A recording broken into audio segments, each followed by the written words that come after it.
Hi folks, we're going to be talking about related rates, which is one of the topics in the applications of derivatives.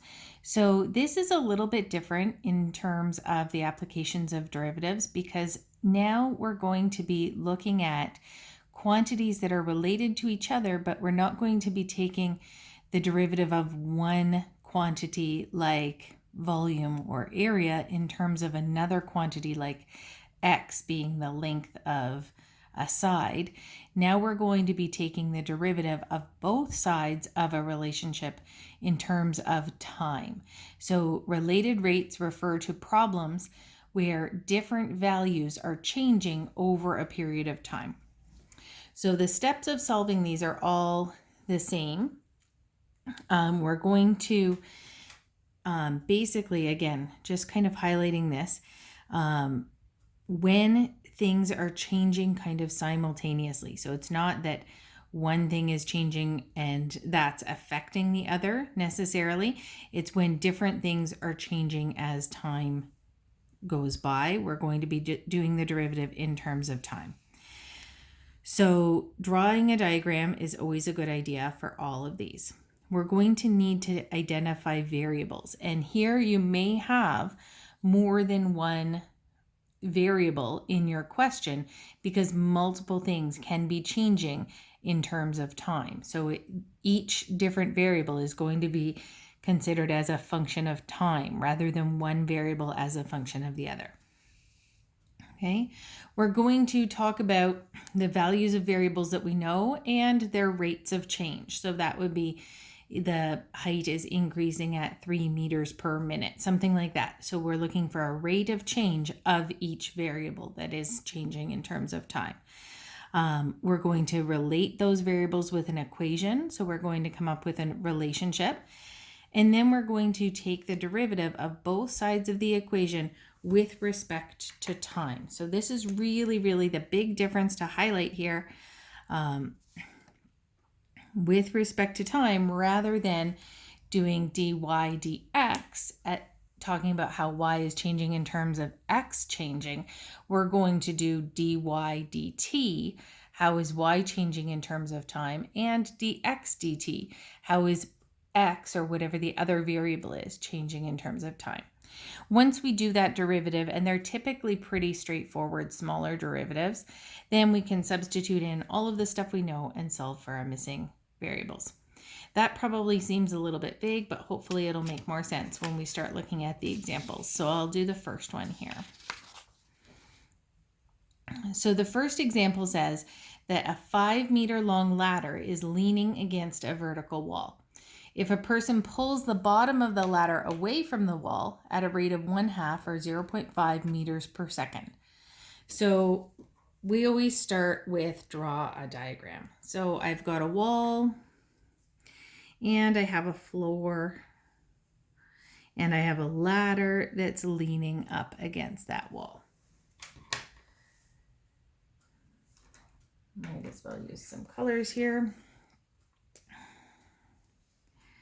So I'm going to draw in a ladder that's leaning up against the wall. Now, this may start out in a situation where you've got a height and a base and the length of your ladder.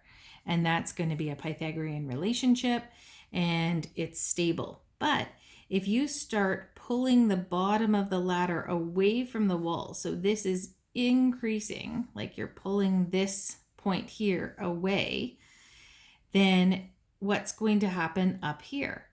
Obviously, that ladder is going to slide down and the top of the ladder will come down the wall. So I'm going to label all of the variables here. So I'm going to give this the label B for base, and this is going to be H for height. Now, the one thing that's not going to change, pulling this ladder out from the wall, the actual length of the ladder is not going to change. So I'm not going to make that a variable because it's not varying, it's not changing. So I'm just going to label that with a 5 meters. Okay, so those are my variables. I have some height and some base measurement. The hypotenuse is going to be a constant fixed 5 meters because obviously the length of the ladder doesn't change as you change the angle that it's on. So now I'm going to talk about what the derivatives of these are in terms of time. So I'm just going to kind of take some space here and write out my variables and think about what their derivatives would be in terms of time. So there's a value h and a value b. Those are my variables. And h is a function of time. Over time, this height is decreasing. So I know that I would have some kind of rate of change or derivative that I could call dh dt. I don't know what that is, but that's okay. I can just sort of state that there is going to be a rate of change there. And what about the base? We know that that would have a measurement, and that also dB dt would be a value. There is a rate of change here. And that one actually is given in the question. So this is the rate of change. It says the base is being pulled away from the wall at a rate of 1/2 meters per second. So this is actually going to be 0.5 or 1/2 in there. The rate of change of the base, it's increasing at a rate of 0.5 meters per second. And this now says, how fast is the top sliding down the wall when the bottom of the ladder is 3 meters from the wall? So we know that the base, the actual value of it, not the rate of change, is going to be 3 meters. We don't know the height really, but we can all do Pythagorean theorem. We can say h squared equals 5 squared minus b squared. And at the point where the base is 3 meters away, we know that that would be 4 meters just by doing the Pythagorean theorem calculation. So at this particular point, the height will be 4, the base will be 3, the rate of change of the base was given to us in the question, and this is what we're looking for. It says, how fast is the top sliding down the wall? That is my rate of change of the height. I'm looking for dh dt, how fast the height is changing. So now I need to find, just kind of going back to our steps, we drew a diagram, we had variables for base and height, we looked at what things we knew like dB dt. Now we're on step 4, find an equation that relates the variables that are changing. So I think pretty obviously the relationship in this diagram is going to be h squared plus b squared equals 25, the 5 squared. So we've got a Pythagorean theorem relationship here. Okay, so that's step 4. Step 5, differentiate both sides of this equation with respect to time regarding all variables as functions of time. So we can imagine that there's some function h at t that describes the height of this ladder at time t. And we want to find the derivative of that in terms of time. We also can imagine that this base is some function of time as well. It's b at t. So we want to find the derivative dB dt in terms of time. Okay, so we're going to really call pretty heavily on the chain rule here. So if I have this and h is not just a variable, remember now we're looking at it as a function.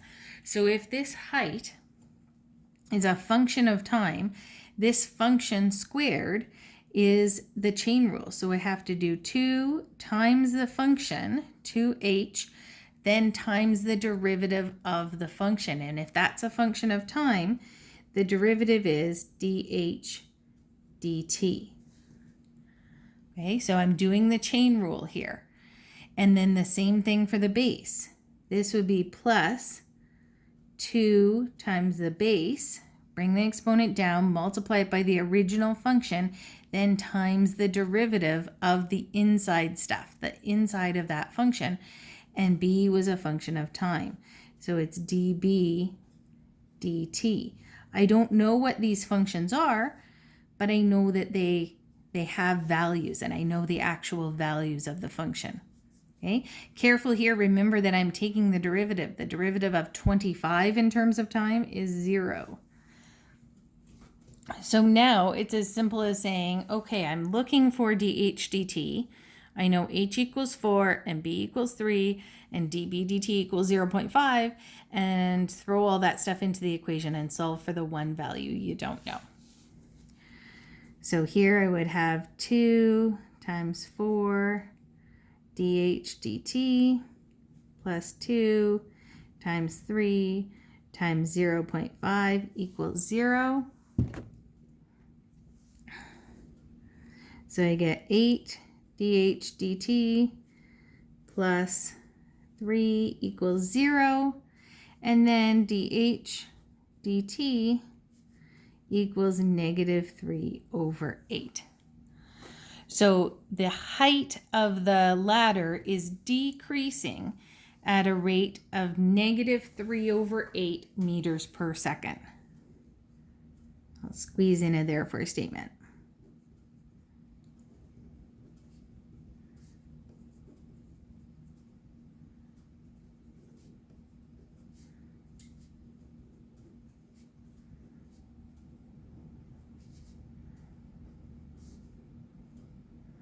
Okay, when base is 3 meters. So when the base is 3 meters from the wall.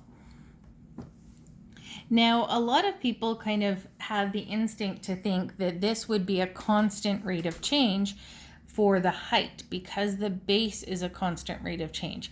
And this is absolutely a time when I like people to be able to play with meter sticks and actually lean them against the wall like they're a ladder.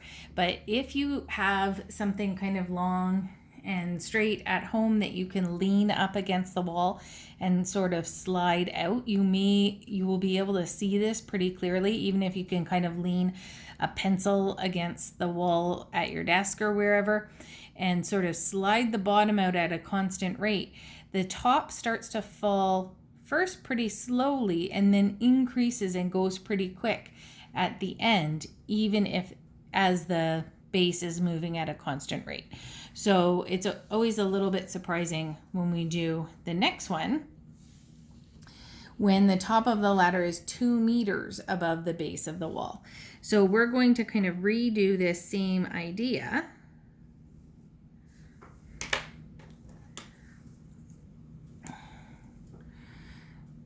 So now it's kind of when it's further out. And we're saying that's a 2 when h equals 2. So we can find b squared equals 5 squared minus 2 squared. And b would be here the square root of 21. So we're going to do the same thing here that we did. We've kind of got the setup all down already, but we're just changing those values. So h is going to be 2 meters, b is root 21 meters, and dh dt again is what we're looking for, and db dt is the 0.5 that we had at the start. So we're going to do the same thing. I guess we don't really have to start right from scratch here, but we'll do it again just to talk through. H squared plus b squared equals 25. So then when we do the derivative of h squared, it's 2h times the derivative of the function h, which is dh dt. The derivative of the function b is 2b times the derivative of the function. Remember, h and b are not just variables, they're functions in terms of time. So you have to use the chain rule there. Again, derivative of 25 is 0. Sometimes people forget that, and it's an easy thing to do. Then I'm going to pop all of the variables I know and solve for the one that I don't.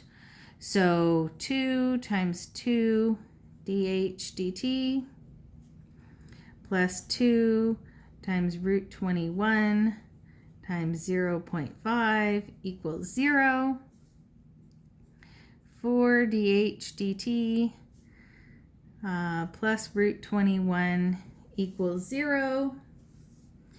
dh dt is negative root 21 over 4.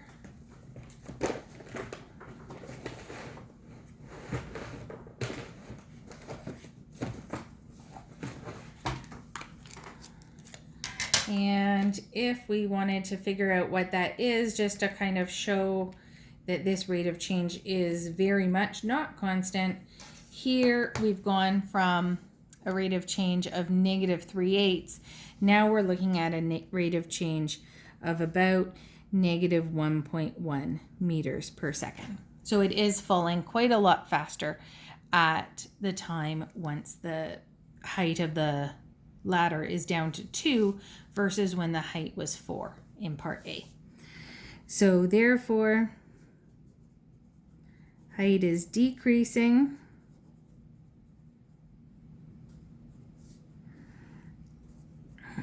at negative 1.1 meters per second when h equals 2 meters. Okay. I suppose that's a little redundant saying decreasing with the negative. I guess we could just say the rate of change of the height. Anyway, we're going to keep going on. There's 4 more examples on these.